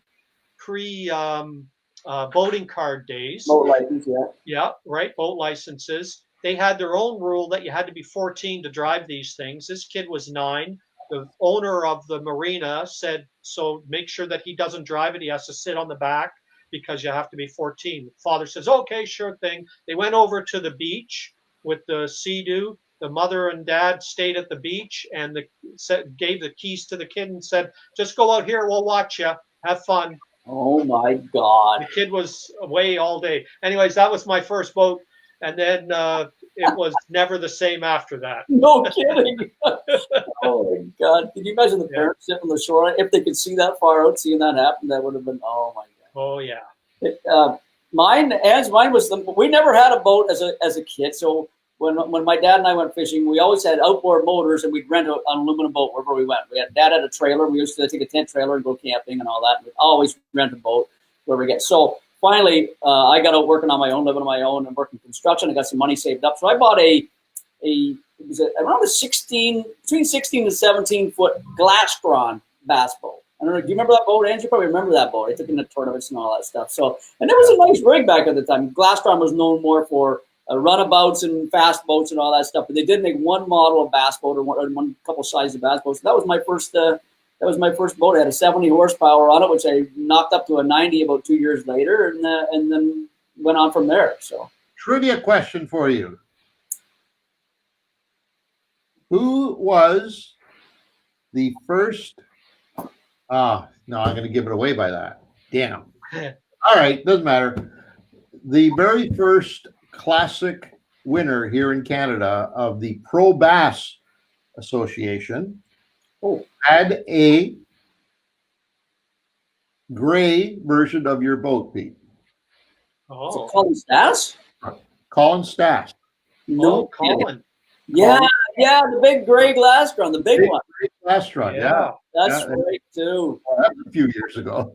Yeah, Pro Bass days. Yeah. So my first boat experiences from both parts. Well, first, I mean, we had an old Tempest runabout my dad had way back. So that was kind of there in kind of the beginning. I don't remember all the details on it, but a first fishing boat would have been an Alcan, which was cousin to the Springbok. Oh, It was called the Alcan. Yeah. Made by the same company, but two different, like Chev and Pontiac. yeah. And Big Brother Reno actually bought it. And we fished that boat, man. We fished that boat like crazy. It was a fishing boat. I had the little platform, the front deck, and we had it all rigged out. I remember we had the rods sticking straight up in front of the console. We had them on this little rod holder. Rods were sticking straight up. So when you're running there, flipping over and coming back at you. It had like a 40 Evinrude on it, 35, 40, whatever that was. Man, we just fished that boat hard. Yeah. Cut our teeth in that. And then a few years later, we decided to get serious, and we imported the very first Hydrosport boat into Canada. Oh, yeah. I remember that thing. Little 17-footer, Little Red. It became known as Little Red, and Paul Klimpson ended up buying that boat years later. Paul, of course, another pretty popular angler. But that boat was special to us because we brought it into the country and then contacted Mercury Marine, and we said, what's the biggest motor that you make? And they said a 200. Okay, we'll take one of those. They said, well, you can't. We need to take one of those. Go to a dealer and buy it. We said, yeah, we could, but no, we want to buy it from you. Anyways, long story short, this is Bob Patterson that we ended up befriending at the time. And lo and behold, we ended up getting 200 horsepower Mariner motor, because Merc 2 had Merc and Mariner. They were one's gray and one's black. So we had a 200 horsepower Mariner motor on a boat that was rated for I think 100 horsepower or 125. I mean, this boat, you could see through it. It was so thin that you could literally see your hand on the other side of the hull. That's how thin it was. Ultralight, but man, was it fast. And we mounted that 200 on that boat ourselves, by the way. Oh, really? Yeah, we knew nothing about it. I mean, we had the template and the instructions, and there was no internet to refer to. I mean, it was with different times altogether, right? And we managed to put this thing together and get it out, and it was fantastic. And that boat became very, very popular in the world of tournament fishing. Everybody wanted to beat that boat. Oh, no kidding. No. Yeah, There's one. how do you guys monitor the barometric pressure? Do you guys monitor? Right? Do you, Will? Sorry? Do you monitor barometric pressure? Barometric pressure. Barometric pressure? Not really. I mean, I pay attention to it, but I don't let it dictate when I'm not going to fish. Right. You can. Right. Yeah. The only thing I'll add to that is that the barometric pressure and keeping an eye on it. You should have some sort of device on the boat to check it out, because sometimes what happens when these fronts are, and we just talked about them, they're moving in like at historically record paces now. They're in and out like crazy. And if you're aware of them coming, because sometimes you don't even feel them coming. Sometimes you're not, by the time you feel and see the evidence of a drop in barometric pressure, the event is over. And what I mean by the event is that special time, just as that barometer starts to fall, when those fish get all cranked up. And if you can start using a barometer on a more frequent basis, now that we're saying it's going to happen all the time, keep an eye on it, because as you see that thing dropping 1 or 2 levels, man, you got to get into your prime fishing areas, because chances are real good that they're going to be on fire, and you got to start fishing them differently. These are aggressive fish at this point. They need stuff that's, loud and flashy and banging and clanging and all that stuff, because for the next 2, 3 hours, 4 hours, you could have the fishing of your lifetime. But most of us don't even know what's happening, because by the time we know the pressure has dropped, it's a full cold front, and now the fish are shut down, and that's what we're usually faced with, right? Is trying to figure out how do we get them to bite now. So I'm not saying that you need to be obsessed with it, but it's another tool. It's another little weapon that you need to have to up the game a little bit. And just have a barometer available to you and just keep an eye on it on a regular basis. So. Yeah. Dan Fried wants to know, what was your first fishing show, or who was your first fishing show host that may have inspired you to take on fishing as a career? Obviously, in my case, Red Fisher. I don't know about you guys. I'm a little older than both of you guys. When I say Red Fisher, I'm talking about Canadians. Roland Martin, Kirk Gowdy, both of those guys, Bill Dance, they were all in my life. When I had an opportunity to see them, I watched them on TV, because there was no consistency back then in what you could get and receive. We had to move those rabbit ears around. And you guys are laughing. It's absolutely true. Oh, yeah. That's awesome. Every once in a while, I'd get Kirk Gowdy and the American Sportsman, and Roland Martin with Roland Martin Outdoors, and Bill Dance, and man, they were. But in Canada here, Red Fisher played a major role in that part for me. Yeah, for me as well, Angelo. Red Fisher, God rest his soul. And boy, he went all over Canada. He really was a pioneer of catch and release when it was not popular. And that man, like, he was old school through and through, but he enjoyed releasing his fish. And I think he was, like, I looked at that when I was younger, and I'm going, oh my God, Daddy's releasing all his fish. We should start doing this. So it showed the influence that these guys can have on you. Sure. So that's my Canadian. Well, he was born American and then came to Canada, right? He chose to become Canadian and live here. The other guy for me is Al Lindner. I mean, just a legend, maybe one of the finest, if not the finest, all-round multi-species freshwater fisherman in North America. To me, he's a legend, and I learned so much from those old in-fisherman shows, and Al particularly. That's it for me. And then, of course, the tournament guys, as I started branching out a little, Roland Martin and Bill Dance, the same as you, and same era. Yeah. I'm the same way, pretty much the same answer as those guys had. The only difference is the tournament guys really influenced me, but in a different way. I didn't look for a fishing career, just to let everybody know my past. I just loved fishing, and I wanted to tournament fish, and I was totally into it. And I met Angelo and Reno, and that's how basically I got into it. I didn't look to get into it. I had some ideas. Those guys being very non-selfish in the TV world, and I'll tell you that they had a lot of guys that they worked with, a big group of people that they worked together. Said, "You want to be on TV? Go for it." They didn't sit there and say, "Hey, look at me, everybody." And they said to me, they said, "You know what? Why don't you come on out and try doing it?" And I said, "No. I'm no TV guy. I'm not doing that. I'll do my thing, and I'll just help you guys out," because we were friends by then.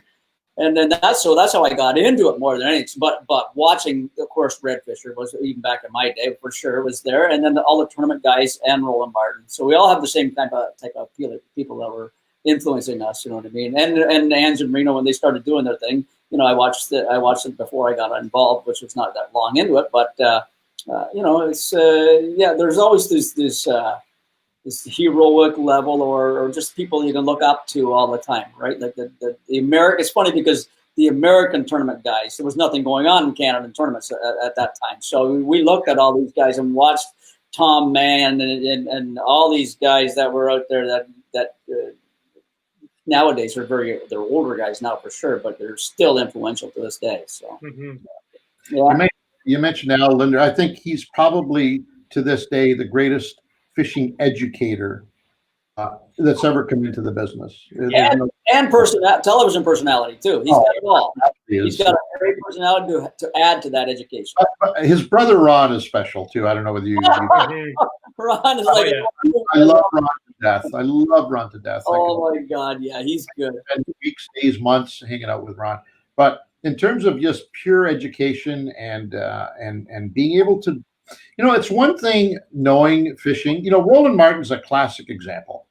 Roland, in terms of skills and abilities and understanding and grasp of fishing, there's probably nobody better than Roland. But he'll tell you himself, he's a very poor educator by you know, setting the high standards of education. And that's where a guy like Al is just like, there's nobody like him on the planet. Yeah, it's true. He can articulate things like nobody else in terms of how, when, and where. And I think we were all influenced by him. I think we'd be lying. Anybody that says that they weren't. I think in Fish and that whole group and Al's philosophy on teaching people, we've all been touched by that for sure. Oh, for sure. The Bible of it, right? They're the Bible of it all. Yeah. Al could throw me a line of bullshit that would be the worst in the world. And I still believe him. He's that good. Yeah, if it came from him. Him. Good, thanks, Al. I'm gonna go and try it. Donald Mummery wants to know, guys, have you ever tried bow fishing? Wow, rainbow? Now, let's clarify this. Are we talking bow fishing? He's talking about right there. Or are we talking maybe a species of fish called bow? because I would love to go bow fishing with an arrow. Yeah. The minute that they figure out how I can live release that puppy after I'm done, amen. I mean that. Because I think it'd be fascinating. I don't think the release ratio is all that great, personally. It's not a catch and release type fishery. I've been intrigued by it as well. I've never tried it. I've had some invites, and I'm not going to say that I'm always going to turn them down, but I'm intrigued. I'd like to try it. I want to do it for those Asian carp that are jumping. When those ones are in the air, that is cool. See those guys pick them off. Those ones you don't care about catch and release. You got to kill them anyway. Right, so you want them. Cormorant. How about cormorant? Hey, bow hunt for cormies. I'm in for that. Let's do it. We're never done it anyways, and none of us have obviously ever done it, so like that. What Tim says, what was your first experience with muskie? I'll start this one because I remember my very, very first muskie, and I wasn't fishing for muskie, which is probably typical of a lot of people, and it's still typical in my life a lot. I was fishing Rice Lake. I was fishing that Bewdley Hump, the hump out in front of Bewdley. It's a very popular area. Smallmouth bass. Back in the day when I had my Glasscron bass boat, that first bass boat, and I think the limit was 5 smallmouth or 6 smallmouth. I had 5, and I was keeping a count of what I could have for a tournament bag or something like that. And then just before dark, I was having a good evening. It was after work, and then just before dark, and all of a sudden I used a little crank. I'll still remember a little crawfish crankbait. I'm just cranking this thing, and then all of a sudden, boom, and it just stopped. I went, oh my God, what is going on here now? And I thought for sure it was a carp. I've never caught a muskie, never even seen a muskie before that back in the day. So long story short, evening turned into dark. This fish did circles around my bass boat because I had bass gear on and a 12-pound test and back then maybe a graphite rod, probably plastic, fiberglass rod. Circles, I had to literally take the light, put the light into my boat so I could see stuff, the stern light like that. And I was doing that while I'm fighting this fish. And then I finally got a look at it. I got my net beside it, and I go, oh my God, it's a friggin' muskie like that. And I thought for sure he was going to never get in the net. But I guess by being dark, I put the net in the water, and I had a good sized net. And I just leaned that fish in, and he just went straight into the net. I thought, what the heck? As soon as I lifted it up, all mayhem broke out. That fish went absolutely berserk. And I was young enough. I was 18, I think 18 or 19 years old. And back in those days, we kept a lot of fish. So I said, I'm getting this fish mounted. So I was going to keep it anyway. So I put it in the deck of the boat in that net. And I had to straddle that fish with my legs and my hands to calm it down. It was going so friggin' nuts. I mean, this is a 48-inch muskie. So on Rice Lake, it was almost 30 pounds, 27, 28 pounds, a nice muskie. So I kept that one. It's the only muskie I've ever kept in my life. But that was my very first one. It was a total surprise, and I had to fight him right into the dark. It was a good fish story, a very memorable one. Oh, and I'll add to that. So I wanted to enter it in the Molson Big Fish contest. Oh, yeah. My dad was working out of town. My mom lived in Port Hope. I took the fish to mom and dad. So I said, I got to keep the weight of this fish somehow because I can't get it weighed until tomorrow. So we put it in the bathtub, in mom and dad's bathtub of their house under mom's supervision. And I'll always remember this. Dad phoned. He always phoned every night. He said, so what's going on? And Mom says, well, you'll never guess it's in our bathtub. What? A 30-pound muscle on is in our bathtub. I swear to God. Didn't make that up. And my dad said, what the hell is going on? So that story it's a great one for me. That's funny. Will? My first one was on Lake Scugog. And I was bass fishing too. Remember the old pistol grip rods? Yep. And bait casters. So that's what I had. Maybe 14-pound test mono, no leader, throwing a spinner bait. And this thing hit when I was largemouth fishing. And I was maybe a little bit younger than you, maybe like 15 or 16, probably 16. And great fight. I did release it, if I recall. It did one huge leap near the boat. They don't always jump, but when they do, boy, you don't forget it. Oh, yeah. Not quite as big as yours. I think it was just shy of 40 inches. Yeah. That first muskie, you always kind of remember. Oh, yeah. Great memories. I was in South Bay on Scugog, that marshy part. They call it South Bay. I don't know why, because it's actually the north part of the island. But it's South Bay. If you look at it on a map, it's the opposite side of Port Perry. If you go all the way around the island. And swamp. And we used to put in little 12-foot aluminum cart-top boats right at the causeway with a little outboard motor, and we'd putter out, out into the swamp. And we'd use live frogs for bass, and it was fantastic. And Pete and I were just talking about live frogs the other day, actually. Yeah. And we had caught some 3-pounders, 2.5, 3-pounders under the pads. It was kind of cool. You let the frog do its thing, and then all of a sudden the pads would explode and the slop all over the place. Anyways, one of those turned out to be a muskie that was about 30, close to it. Let's put it that way. It was a monster, and he was in like 3 feet of water. I mean, there was no water in there at all. He exploded in those pads and took that frog and just annihilated it. And of course, at that time, we were probably using 10, 12-pound test line. Yeah, of course. Max. But you know what? I landed that fish, and I'll never forget, because I took it home and I killed that fish, unfortunately. But I'll never forget the fact that I was even amazed, even back then, and that's 50 years ago. Even back then, I was amazed at the fact that we landed it. We actually landed that fish. Not only was there was no leader, there was, very thin line, but there was so much crap and junk that we were fishing. This fish got rolled up in all of it, that we actually managed to get that fish to the boat. It just, I think it helped us because we didn't have a net big enough to get it in the boat. But what had happened, it got so tangled up in crap and garbage. And when I say garbage, I mean weeds and pads and rushes and you name it. It got tangled up that it actually almost, helped slow the fish down enough that we could lift it. Yeah. It was mayhem. It was fantastic. Mayhem, right?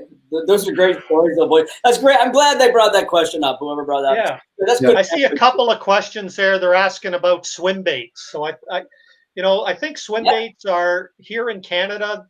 Maybe they don't have the foothold that they do on the tournament circuit down in the States, where they're truly recognized as a trophy bait. And there's some guys that live and die by them. I don't know if I know too many anglers up here that are that confident in them. I think they're one of the tools in the toolbox, and that might be the best approach to throwing swim baits.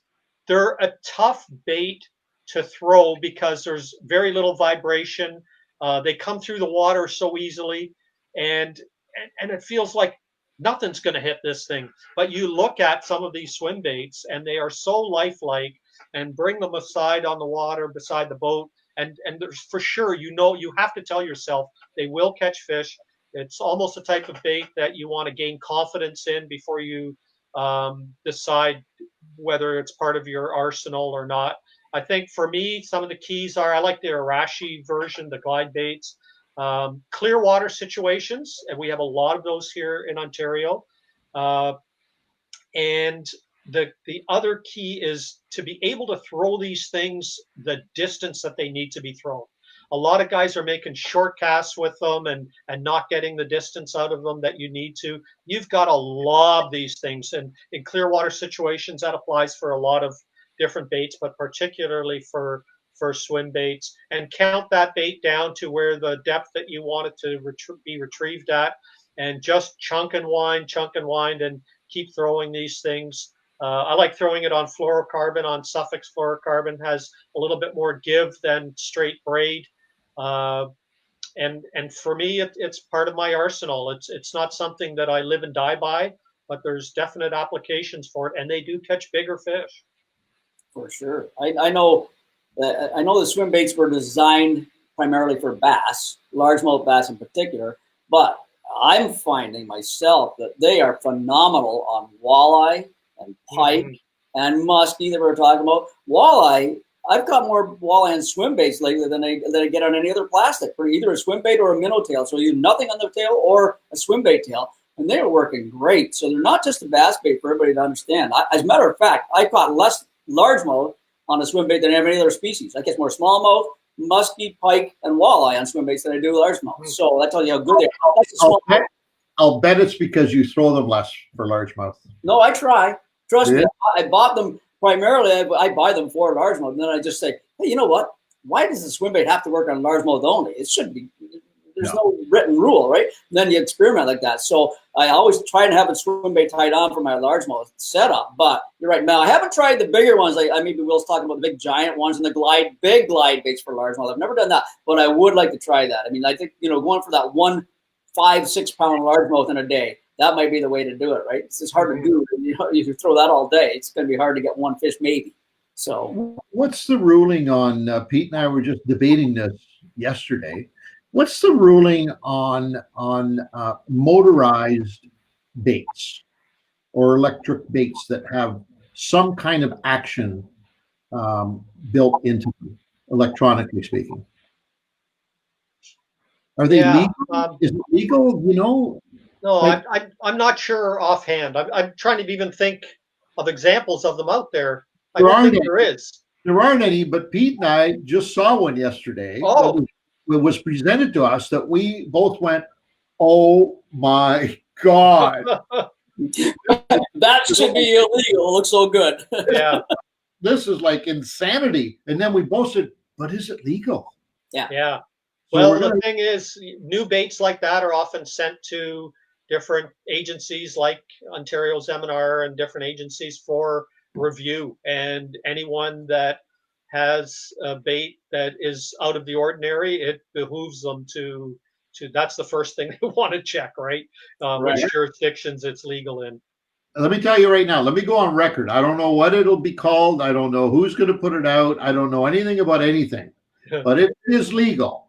If it can be used, I'm telling you right now, this is going to be the bait of the decade. Wow. without question, if not the century. It is so lifelike. It is so real in the way it moves. It's erratic. It's not a constant movement like you would think an electronic bait would be. This Yeah. thing acts and reacts just like the real thing. Wow. Totally erratic. It's insane. Anyways, an eye out for something on that. Thought maybe you would know if anybody knew. Not even a day you found out. You got to tell everybody what our secret. Eh? Not even 24 hours. You got to tell everybody your secret. That's the beauty. Unlike you fishing guys, I don't mind spreading the wealth. In fact, quite honestly, I enjoy it. What's the name of that bait? Do you remember? I don't. You liar! You remember it? You're not telling anybody. You liar! I'm joking. I was so impressed with the bait. I didn't even the name didn't even sink in. It was pretty cool. And even better yet, it works under a float. It works under a float. Like you go those big large boat down in Florida, Will, the shiner. Yeah. Fish. Oh, the big. Oh, it's pretty okay. slick. It's pretty slick. So let's end this off because we're way into overtime here, by the way. Wow. Just quickly, we'll let you go, Will, but talk to us about Lake Simcoe. It's an intriguing body of water. It's your home water. Pete and I have been blessed with an opportunity to fish it an awful lot as well. It's getting better, in my opinion, every year out there. It's changing, but it's getting better. You've got your finger on the pulse of that fishery on that lake. Talk to us about it. Yeah, it's, I have a love-hate relationship with it. It's a lake that is so dynamic. I don't know another lake that is changing so quickly, and maybe because I know it so well. I've been fishing it for 30 or 40 years, and the changes that I've seen are pretty remarkable. Fish have adapted. There's been different cycles in how productive largemouth are and smallmouth, and it's all seems to be cyclical to a large degree. But the best advice for Lake Simcoe, in my mind, is to spend your time there. The guys that say, oh yeah, geez, I went 3 times to Simcoe last year and I got skunked every time and I'm giving up on that lake.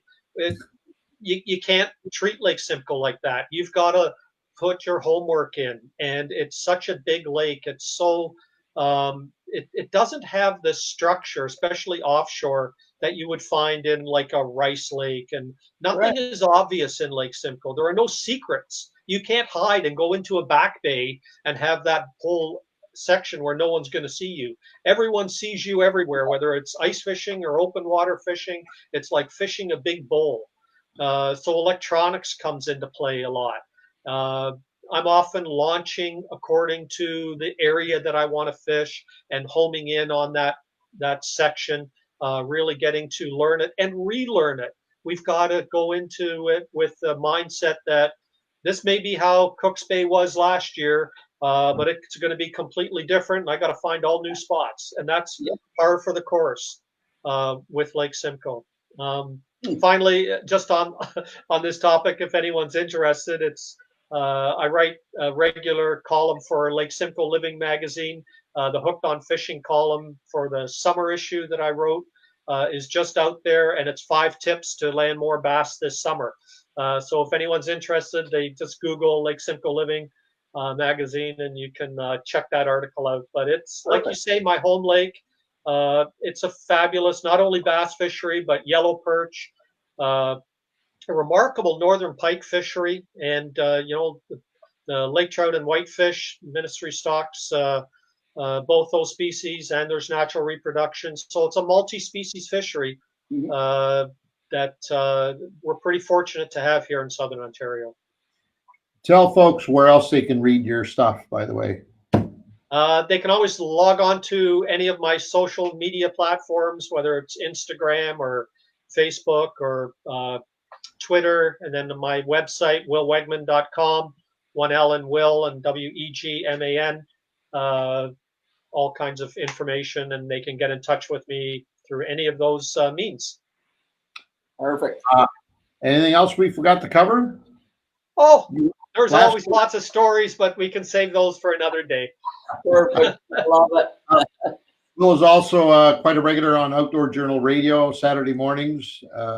We love having him on, and share some of his great stories. And I'm sure you'll be there soon again if you're not already scheduled. Nobody ever tells me anything. That's the problem. Oh, they try to tell you stuff. Okay, they try. I don't listen. Is that it? Yeah, I'll just leave it at that. Okay. All righty. We got to move on. Want to thank you, Wil, for joining us. It's always a pleasure anytime we can spend a bit of time with you. We haven't spent enough time on the water together. We did a couple times, but our future. Long. Yes. Let's make it happen. Let's sink Lake Simcoe this year, the year of the pandemic, boys. Done. Sounds All right. good. Well, you take care of yourself and everybody else joining us today. Thank you very much for tuning in. Don't forget to go to FishingCanada.com and enter in the Mercury Motor Outboard giveaway and also the Princecraft Boat Motor Trailer giveaway. If you haven't already done it, get there now. Put your ballots in. Put them in every single day.